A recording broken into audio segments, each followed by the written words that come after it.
নমস্কাৰ শিখো অসমীয়া চেনেলৰ নতুন এটা ভিডিঅ'লৈ আপোনালোকক স্বাগতম আজি আমি ভাৰত চৰকাৰৰ এক অতি গুৰুত্বপূৰ্ণ আঁচনি প্ৰধানমন্ত্ৰী কিষাণ সন্মান নিধি বা পিএম কিষাণ স্কিমৰ বিষয়ে আলোচনা কৰিম এই আঁচনিখন কি ইয়াৰ লাভলাভ কি আৰু কেনেকৈ আবেদন কৰিব পাৰি সেই সকলোবোৰ কথা আজি আমি বিতংভাৱে জানিম ভিডিঅ'টো আৰম্ভ কৰাৰ আগতে এটা অনুৰোধ আমাৰ চেনেলটোত প্ৰথমবাৰ আহিছে তেন্তে সাবস্ক্ৰাইব কৰিবলৈ নাপাহৰিব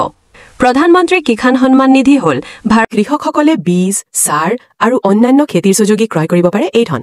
2 পোনপটীয়া বেংক ট্ৰান্সফাৰ অৰ্থাৎ কোনো মইটো স্বাস্থ হয় এতিয়া আহকচোন চাও এই আঁচনিৰ বাবে আবেদন কৰিবলৈ কি কি প্ৰয়োজনীয় নথিপত্ৰ লাগে 1 আধাৰ কাৰ্ড থকাটো বাধ্যতামূলক 2 নাগৰিকত্বৰ প্ৰমাণপত্ৰ আবেদনকাৰী ভাৰতৰ নাগৰিক হ'ব লাগিব 3 বেংক একাউণ্টৰ বিৱৰণ এটা সক্ৰিয় বেংক একাউণ্ট আৰু ইয়াৰ পাছবুক 4 জমি লৈ থকা মাটিৰ কাগজ আবেদনকাৰীৰ নিজৰ নামত বা পৰিয়ালৰ সদস্যৰ নামত খেতিৰ মাটি থকাৰ প্ৰমাণ 5 ভোটাৰ কাৰ্ড বা অন্য পৰিচয় পত্ৰ এতিয়া হবাতকৈ গুৰুত্বপূৰ্ণ কথাটো হল কেনেকৈ আবেদন কৰিব প্ৰথমে আপুনি ডকুমেণ্টখিনি লৈ ওচৰত থকা CSC চেণ্টাৰত গৈ অনলাইন কৰক অনলাইনৰ পৰা ওলোৱা ৰেফাৰেন্স কপিটো গাঁও পঞ্চায়ত বা পৌৰসভাত সাবমিট কৰক যদি আপুনি PM কিষাণ পোৰ্টেলটোত এপ্লাই কৰে নহব পাৰে গতিকে আপুনিও CSC চেণ্টাৰ গৈ অনলাইন কৰিব আশা কৰো এই ভিডিঅ'টোৱে আপোনালোকক PM কিষাণ আঁচনিৰ বিষয়ে ভালকৈ বুজাত সহায় কৰিলে